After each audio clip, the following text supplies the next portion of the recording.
What is up? We have been on quite the hiatus, brother. Been a hot minute left, but I'm telling you, we haven't missed a beat with those previous shows. Right? Our predictions were like the Nostradamus of the digital time. Look at Twitter.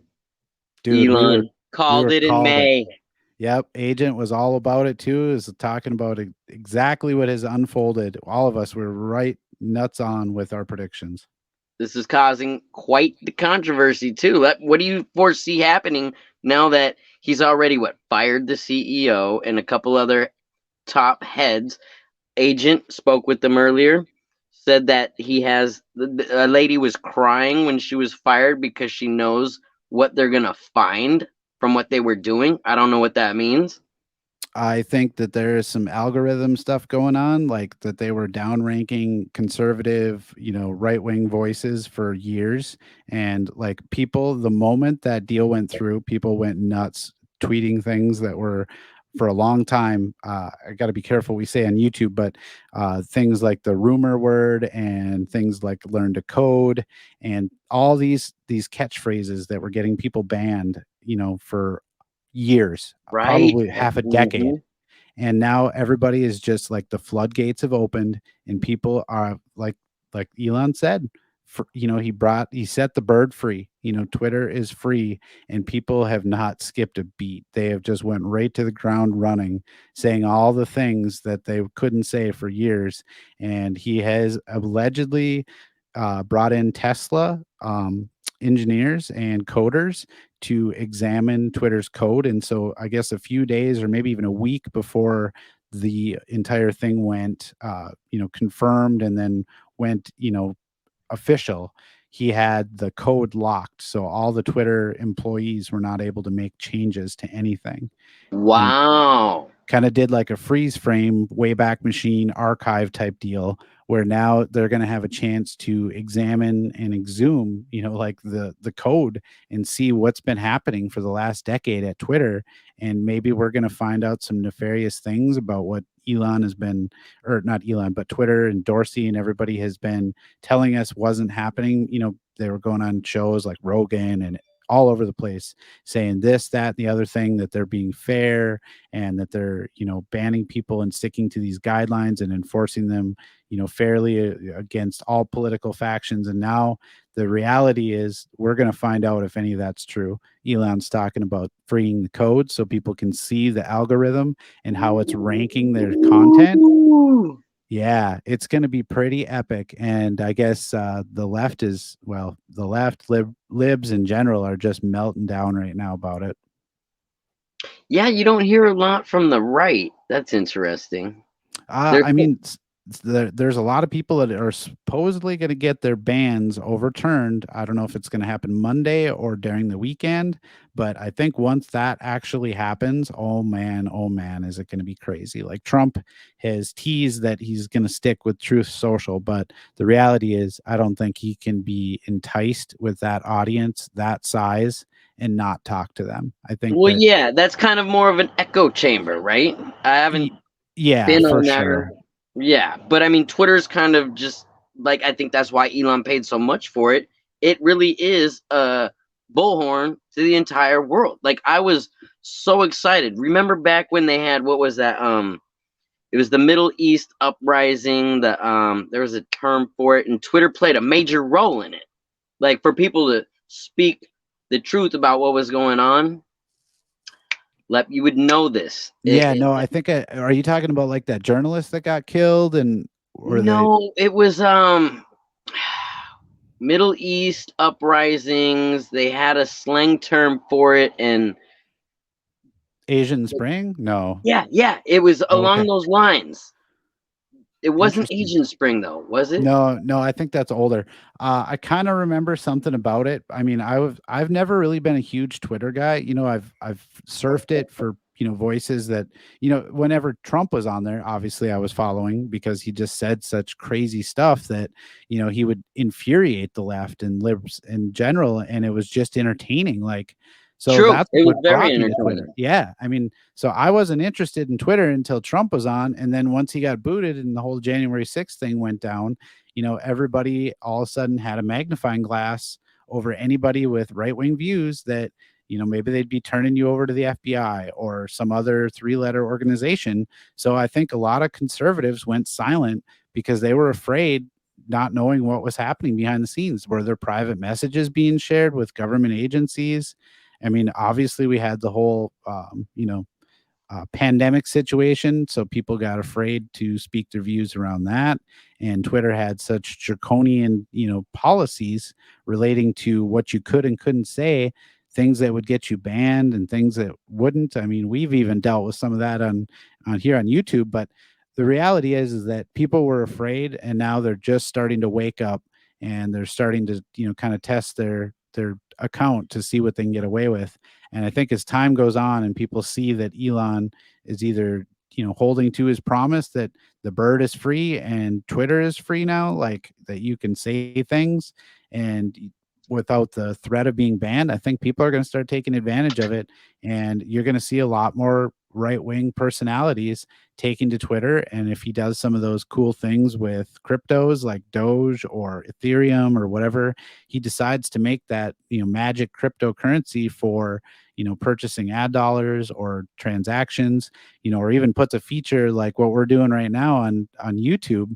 If they build that into Twitter and you can double your audience, like that would become a huge thing if they, kind of nestle in with like Rumble. I guess there's some talking right now that Rumble and Elon might hook up and put some sort of a collaborative effort together so that you'll be able to stream to Rumble through Twitter somehow. So it's not a for sure thing, but it's a rumor on the street. And I think if that happens, it could dethrone YouTube. Yeah, I mean, what's interesting about Twitter too is it's kind of like it bridges, it creates a communication amongst all of us that's like, I guess, not really biased. We don't really have a profile. It's just your history on Twitter is what you've said, or what you've retweeted. But then, like, I could talk to Tom Brady right now through Twitter, and if he paid attention, he could respond right back. Like, that's the power that it has if you have the actual clout. Like, I see Elon post a tweet, and within 5 hours, he has 500,000 likes. A lot of them are bots probably, but still, like that's I think why Trump was they were so afraid of him being on it, because he could communicate to the masses any time of the day, just like we're talking right now. Well, and that's just it. Like Twitter is kind of one of the older technologies, obviously YouTube is newer. I mean, at least as far as functionality, it's kind of been getting left behind by a lot of the newer platforms like Instagram, and even Facebook is having some of the same similar issues where a lot of boomers and a lot of older people were on Twitter and a lot of political people were on Twitter. But now that has kind of shifted. The left took it over for a while and you had a lot of libs on there, and then all of a sudden, like, there's been kind of a slow churning where as time has gone on, more and more people from the right wing are going on there just to argue with people from the left wing. And people love watching drama. And like you said, it's just like watching somebody put an electronic journal or a blog out there is what it is. And you can go read other people's blogs and basically shit talk them. Like that's what Twitter is it's basically like the town square, but everybody's a bully. It's an open dialogue. Yeah. And like you said, you got advantages. You can tweet at companies. If you get bad customer service, you can tweet at an airline and you have a response in 20 minutes from somebody that can make decisions, that can make it right, that can get you, on a connecting flight. And like you said, the more clout you have, the more followers you have, the more reach, the more that, people are willing to do things for you because you do have an audience that they don't want to make mad, True. and so I don't know, like Elon has a ton of potential, but he also has like a ticking time bomb too. So if he doesn't make these changes in a way that attracts people from both sides of the aisle, this could become an echo chamber for the right, just like it was for the left for so long. And it could, slowly fizzle out, kind of like YouTube's doing, kind of like Facebook's doing. So he's got to be careful. But dude is a smart guy. He didn't become a billionaire by being stupid. True, very true. I'll take that. Got a lot to talk about. I mean, there's a lot of things happening right now. What's the top of your priority list? Obviously, the big news of today is going to be the potential ramifications surrounding the political assassination attempt of Paul Pelosi, Nancy Pelosi's husband, today. He was attacked with a hammer, and there's still details coming out as to what the motive might be, but initial rumblings are that it's somehow motivated as it was an attempted attack on the person who's second in succession to the president. So this is no small deal, being that, Ooh. essentially Secret Service doesn't protect Nancy Pelosi. She's got the Capitol Police version of all that. But I mean, this is a big deal. I mean, so we'll have to see how it all pans out. It'll be interesting to hear the entire story, in a week from now or a month or whenever we start getting all the real information as to what the motivations were behind it. But it could be bad news for either side, to be honest. Okay. One sec left. I got a call interrupting my stream. No worries, no worries. What else is going on out there? I'm trying to think of some of the other stories that we've kind of missed while we've been on hiatus. Obviously, this Elon Musk deal kind of fell through, came back online, and then went to court, and then now it's confirmed and done and over. So we had a lot of jumps in that whole saga. And then some of the other crazy things is the war in Ukraine and Russia has went almost World War III nuclear at times. Like there's been some insane rhetoric thrown around between Ukraine and Russia and all these countries that are supporting either Russia or Ukraine. And it's just been a melting pot of awful.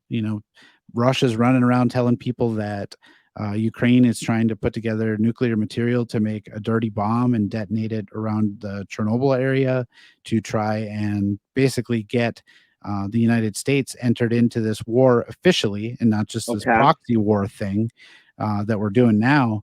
And Zelensky, the guy running Ukraine right now, has openly called for preemptive strikes on Russia to prevent. Really? See, these Yeah, are things we're not hearing. I mean, I'm trying to pay attention as best as I can, but I mean, just like the normal Joe, we're not hearing about this.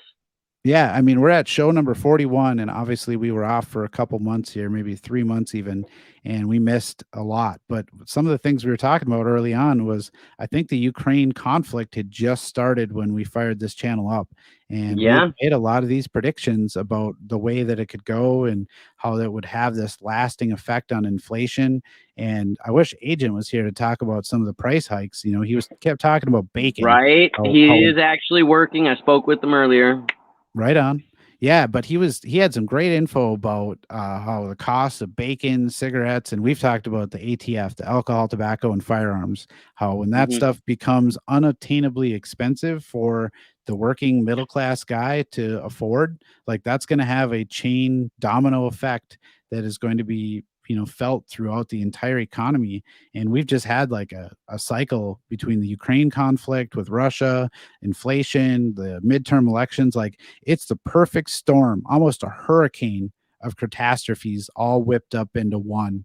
And I think we're really potentially on the precipice of potentially civil war, potentially World War III, potentially a financial collapse, resurgence. And Twitter is really the only bright spot of good news that we've seen in quite some time. And the markets have been tanking up until recently, and we've had kind of a bounce back up in the markets, but a lot of people lost their entire retirement, and it's pretty Ouch.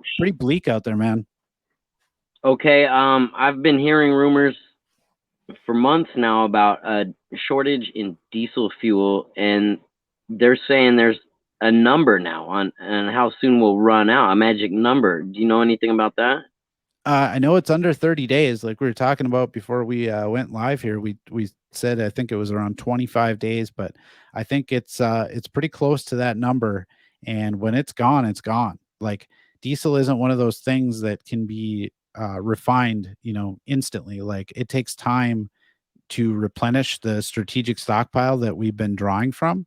And once it's all gone, like we'll have to pay to replace all of it. So even though it's saving us money now, the cost to replace it, because if you remember, we kind of talked about this maybe even before we started the channel, but Trump had filled the strategic stockpile with petroleum when oil went negative there for, a month or whatever it was.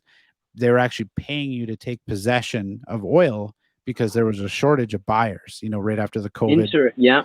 Mm-hmm. had happened. And so we essentially filled the strategic stockpile with almost free oil. And so it cost next to nothing to fill it. And Trump got it right up to capacity. And then, now Biden administration has used it almost completely up. And when it's gone, the scary thing about it really is that if this conflict over in Europe basically goes nuclear or gets more intense and we actually do have to fight, like we're in some serious trouble if we need, strategic oil to fight a war on any front. Or what happens if Taiwan goes, hot? We haven't even talked about China. Yeah, I mean, so there's just so many things that could go wrong. It's almost not like, what if anymore, it's just when. Hmm. Interesting. But like I've told you many times, in my own personal preps, I've been taking pretty pretty strategic steps myself to put myself in a position to not be completely dependent on the system. I can't live forever. Anybody that lives in an urban area of any size, obviously you're at the mercy of some of the creature comforts that we all come to rely on, like electricity and gasoline, diesel, fuel oil. I mean, that's the other thing too, is the cost of heating this winter, with this all this chirping about climate change. But the reality is, like we were talking about before we started the stream, everybody thought we were going to cook in the sun with no ozone, but the reality is we're going to freeze in the winter with no fuel. Mm-hmm. It comes around like a boomerang. So I don't know, man. We got a lot of very prominent problems that have to be dealt with in a way that would require people to work together. And we are seeing none of that out of our leaders right now. I wanted to bring that up. I try and pay attention to what our political leaders are saying, and they're not really saying anything. There's no, I don't know, there's no, what's the word, Lap? Urgency in like the imminent problems that we're talking about. Like, I mean, without diesel, we are kind of done. We're Flintstones. That's a Oh, for sure. very major deal. Yep. And nobody's talking about it. Well, I think that the normalcy bias is just killing people literally every day. Like the crime that's going on in the United States and actually all over the world right now, and there's petty theft going on in retail establishments, grocery stores, you name it, like the theft and the drug addiction and like the fentanyl crisis. Like there's so many things going on at once. Like if you look around at, some of these major cities like Baltimore, Los Angeles, like all these, kind of hellscapes basically of the United States. And then think about what the rest of the world has endured for, decades basically in the same cycle. Like now we're finally getting a taste of all that medicine put together. And the United States is not enjoying it. We got the immigration crisis. There's just so many things going on. And like you said, our political critters, they're only interested in one thing: staying in power, staying rich, and keeping people pacified enough to not riot and to ask for things that they can't provide. And it's becoming way more obvious now that we have the power of social media to know what's happening at any given minute of the day. But they're so good at distracting us. And so is, like all their little implements, the different types of media, whether it's movies, music, social, whatever. I mean, Yeah. like all I'm hearing about when I turn on the internet is Tom Brady and Kanye West or Yee. Yeah. Yeah. It's it's crazy how, like you said, they run this distraction campaign 24/7 trying to push the narrative that they want to push, and they try to keep all these major issues, the things that people aren't talking about, like the riots in Europe and France, and all these people that are basically unable to heat their homes. Like, they're harvesting forest wood, like not cured firewood, like they're going out and cutting branches off in places like Austria. Like, all of Europe is about to go into the worst energy crisis we've seen in modern history. And like you said, the news couldn't even be bothered to give you a 30-second snippet showing you these riots in France, showing you the brutality of the police and the law enforcement pushing back on the rioters. And like, it's getting straight up ugly, and people are just suffering all over the world now. And the United States was, kind of exempt from that for a long time, and now we're sort of getting a taste of our own medicine, like I said. And it's not going to be pleasant, and we're already seeing the cracks in our economy, like I said, with the theft and with all the crazy crime that's happening. And we're just coming out of the pandemic, and there's just so many problems that really nobody has solutions to. And instead, like you said, they're just throwing band-aids on it, and they're trying to keep everybody pacified with who's going to win the election, what the celebrities are doing, what, like you said, they just want to keep business as usual.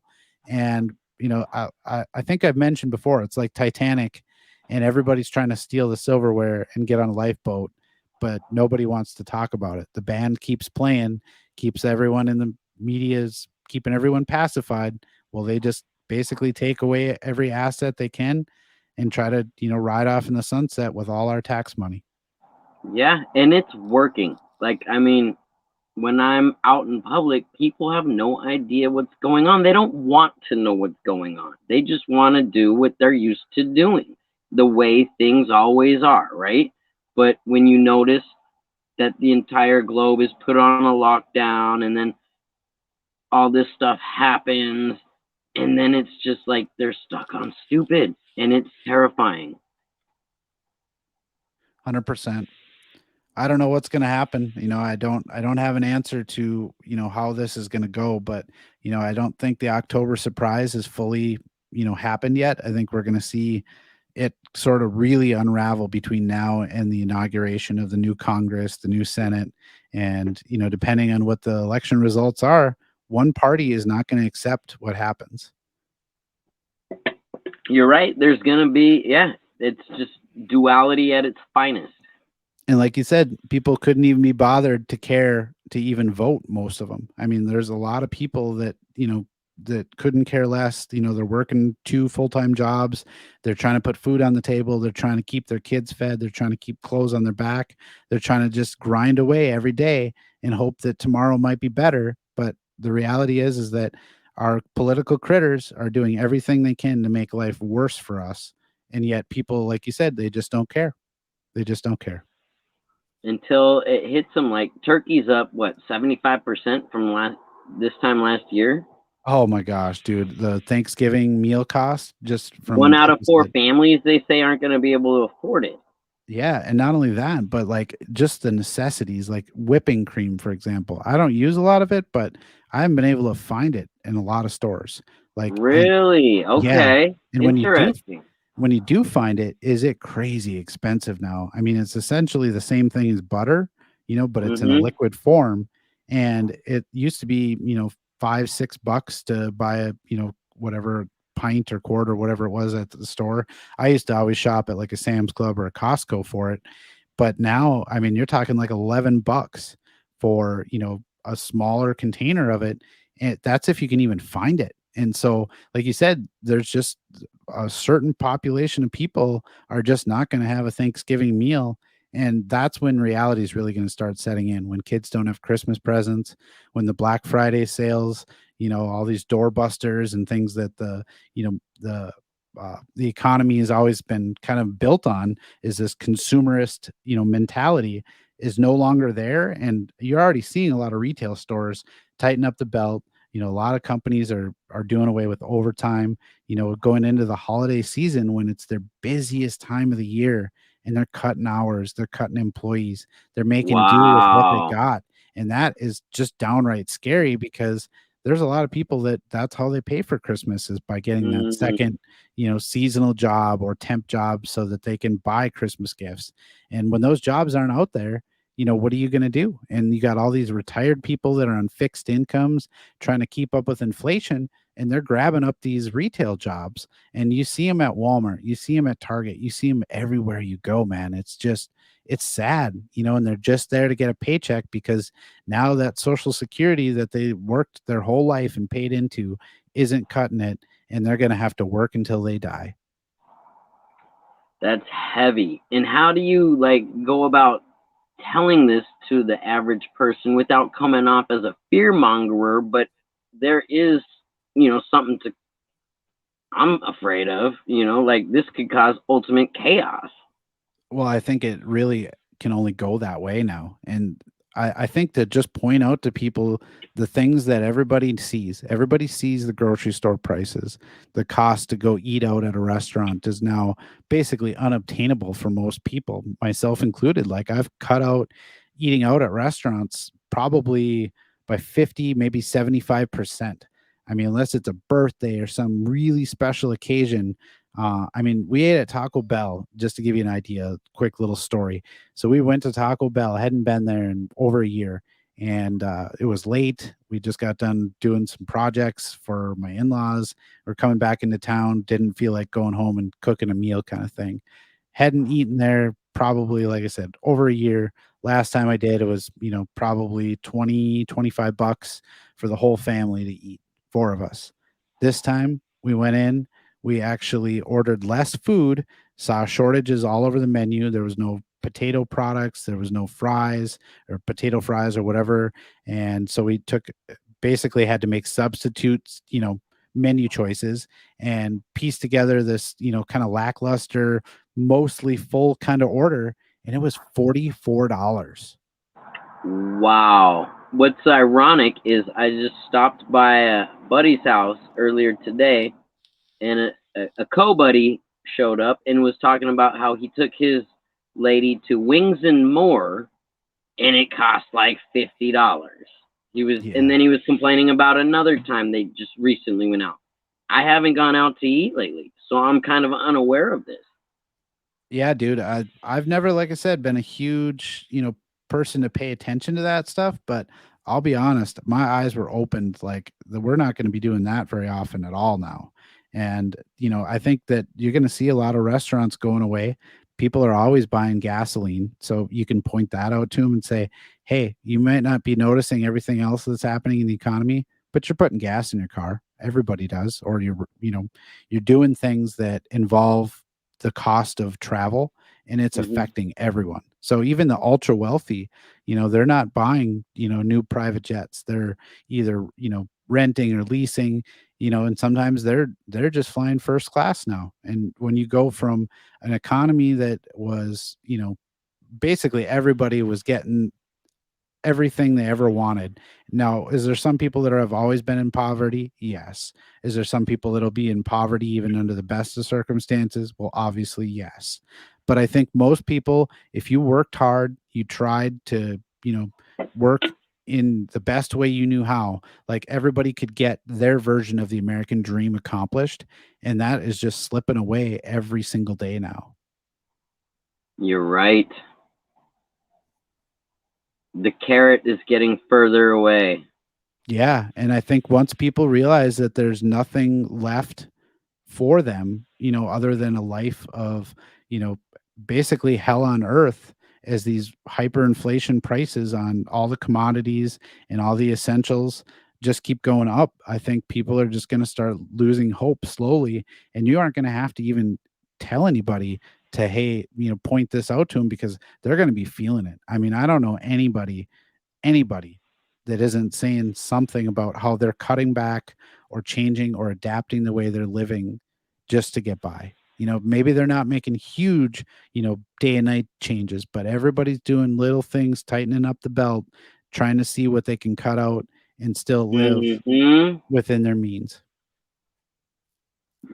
Maintain that lifestyle. Yep. I mean, myself included. It's like I said, I've been stacking food, stacking ammo, stacking beans, bullets, band-aids, all the essentials to, just be good, getting a generator, getting some gas, getting set up with propane, natural gas. So I've got options when it comes to using that generator, like just things to make sure that if the system does come apart, I don't know if I talked to you about this before, but 1 in 5 people, so I forget what 20% of the population is an alcoholic. You've got a lot of people out there that are not going to be able to survive past a couple of weeks if the system comes apart and they can't get their drugs, their alcohol. Then you got people that are addicted to pharmaceuticals. Then you got people that are dependent on pharmaceuticals, people that take insulin, people that are in old folks' homes that are dependent on medical care. So it would only take a couple weeks of the system not being there to support all these people. And I don't even know that there's going to be a run on supplies after that happens, because I think there's going to be a lot of houses with corpses in them if things really do go that sour. Hmm.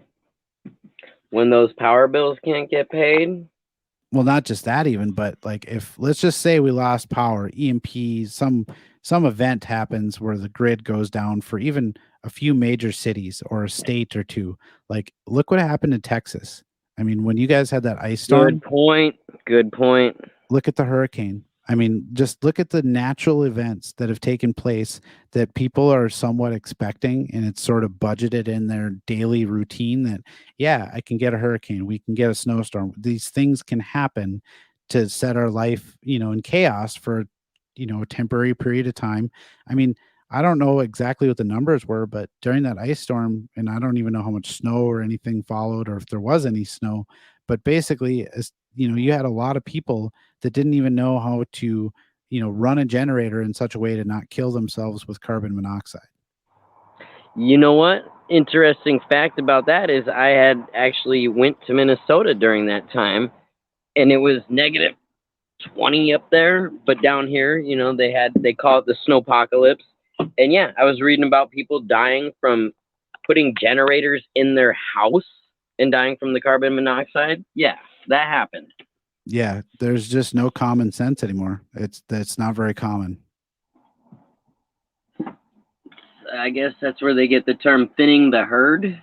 Yeah, right. I mean, but that's just it. Like, I don't even know that you're going to need to have a lot of supplies, but I do know you're going to need some motivation and a survival instinct. I think that if, as long as you keep an attitude that no matter what comes your way, that you're going to figure out a way to roll with the punches and, just muster a way through. I think that whatever is coming is survivable, because like I said, I don't know. I personally don't think that I have any better chance than anyone else, other than the fact that, I want to stick around to be here for my family and give them the best chance to survive what's coming. Because no matter what it is, even if none of the stuff we talked about comes true, like if we just stay in the course that we're on today, like things are going to get bad enough where people are going to have to make substantial lifestyle changes that are going to hurt that American way of life that we've all come so accustomed to. Mm-hmm. I agree. So, dude, it has been an excellent show. I mean, it's unfortunately there hasn't been a lot of good news to talk about, but hopefully with what's coming up during the midterms and what follows with Twitter, we'll bring some good news our way. I think there is, like I said, there's a way to get through all of this, and I would just tell people, just don't listen to the news for a few days. Just do your own thing, make your own decisions, look and just see what you see. Walk around the grocery store, see what people have in their shopping carts, make your own, assessments, and don't let the mainstream media tell you that it's all okay, because I think that people that have common sense are still out there. They're just fewer and further between. But the thing is that Americans are probably some of the most adaptable people on the planet still. And that has been one of the things that has been our saving grace through every natural disaster, catastrophe, war, whatever's come our way, we've always found a way to get through it. So I think that's just the best. That's my white pill moment for you that I got right now. I What about love you? it. I'll take it. Perfect. Well, we should do another Freestyle Friday. Check in a week because we should have some election results by then. Ooh, right. I'll try and drum up some positive stuff. Yeah, roger that. Well, say hi to Agent for me, and maybe we can get one of those guys on the next week's stream. That'd be great. All right, Lep. Good talk. Yeah, peace, brother. Peace. Peace.